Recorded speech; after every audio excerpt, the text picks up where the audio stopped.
Hello, once again, my people, my viewers, my listeners. How are you guys doing? Welcome back to LJTV, where I just talk about just random stuff that's going on in my head and around the world, and you guys listen. I like a lot of feedback. I like conversation, intellectual conversation that we can have, thought provoking things that you can discuss with your friends while you guys are in the car or sitting around or whatever. I'm gonna get this out the way. Don't forget to hit that like button and subscribe if you haven't, if you so please. But aside from that, let's take a step back on some. It's not necessarily old news, but it's gaining some national attention from my city once again. I mean, my city's they're full of crap here. I don't know if you guys know that there was a police brutality thing going on here involving a 19-year-old girl named Tatiana Hargrove. That it was a form of, I'm a quote unquote form of mistaken identity by our police department that got her chewed up by a canine and beat down by some officers as she was walking down the street. Now the NAACP got a hold of this, and they've been spreading it around the whole nation, and it's getting a lot of recognition. Like, come on, like this is starting to go too far with the whole police thing. I know I always call it propaganda because if you show something enough times and get into people's heads that all cops are bad. We know not all of them are bad, but it's becoming apparent that something is up to get the citizens of the United States to be against law enforcement, period, good or bad. Like I think it was 600 some odd or more police deaths this year than any place in the world, really. And it's just getting insane here. Like, can somebody tell me what in the world is going on? Like, how did this even surface? I know you got the Sandra Bland. I remember that happened, and Philando Castile, and heck, even Rodney King back in the 90s in the L.A. The Rodney King beating, and all the cops walked on that one. And shoot, even further back, this has been an ongoing thing. It's like, to me, in my opinion, this has been like boiling water. You put it on the stove, you turn up the knob, and it slowly simmers. Then after a while, it starts boiling over, and then it gets real hot and starts spilling everywhere. And that's how I feel this whole police thing has been. Since the 50s, 60s. It's been slowly simmering, getting a little hotter, and now the whole pot is essentially boiling over with this stuff. It's like every single day in the news, there's something about something.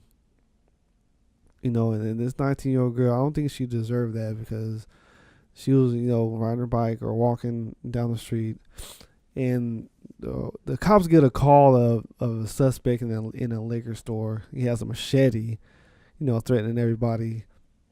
He's like 5'10", 160 pounds, it said. White t-shirt in his 30s with a goatee and a bald head. Okay, that's a description of this person. And the cops decide to stop this black girl who was 5'2", 120 pounds, with a pink or a red backpack on a bike. And they somehow got that mixed up with the guy that they're looking for, and so they stop her. They ask to search her backpack, and she tells them, like, "What, do you have a warrant for my search?" So the cop turns around, like, and points, and she looks, and there's a canine dog there. So, okay, now you're in hot water. Now what are you gonna do? And with that, the police report was so insane that I couldn't even believe it. Like, I normally stay away from this kind of stuff, But it was just so over the top. I couldn't even believe what they put in this. It was a misidentification. Remember, they were looking for a almost 6 foot tall man, goatee, means hair on his chin, a machete, 160 pounds, white t-shirt. But instead, they get black girl, 19 years old, red backpack on her bike, 5'2". She's almost a foot shorter than this guy, 120 pounds. And they thought that they had the guy. So they beat her down. I mean, beat her bad. Put her in the hospital. Okay. This is what happened. This is why it's getting, national media attention. And the officer that she had an altercation with said that she flipped him being almost 200 pounds, flipped him over and got on top of him and started going to town on him. And that's when he had punched her in the face. Like, I don't know if a 19-year-old girl can really flip a grown police officer over on the ground. I don't know. Maybe you guys know someone that can happen to. So he said, yeah, he punched her in the face. And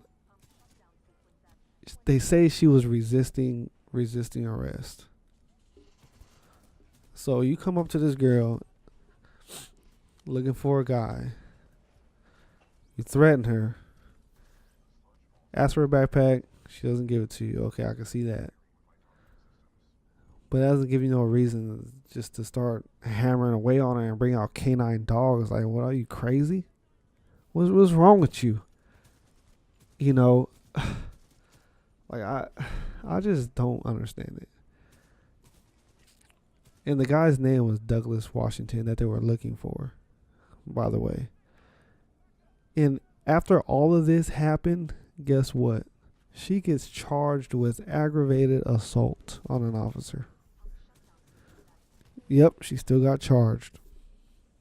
Even though they provoked the whole situation, they gotta charge you with something. You did something. I don't care if you're innocent and on video.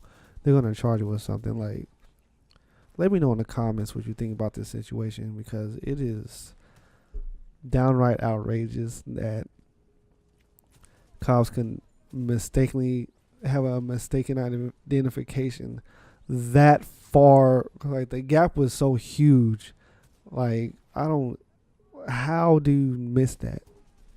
You don't belong in the police station. You don't belong on the police force, at all. If you're that bad at identifying a male from a female. Sometimes you can't these days, but given the guy was 30 years old and you got a 19-year-old girl who's significantly smaller, like, so far outside of the description, and you still mistake that and just beat her down anyway just because you felt like it. Like, come on, for real. Let me know what you guys think. Don't forget to subscribe to stay updated. Follow me on Twitter at LJTV123. And occasionally I do post these things on SoundCloud /Larry Williams. Thank you for listening, and I'll see you guys next time.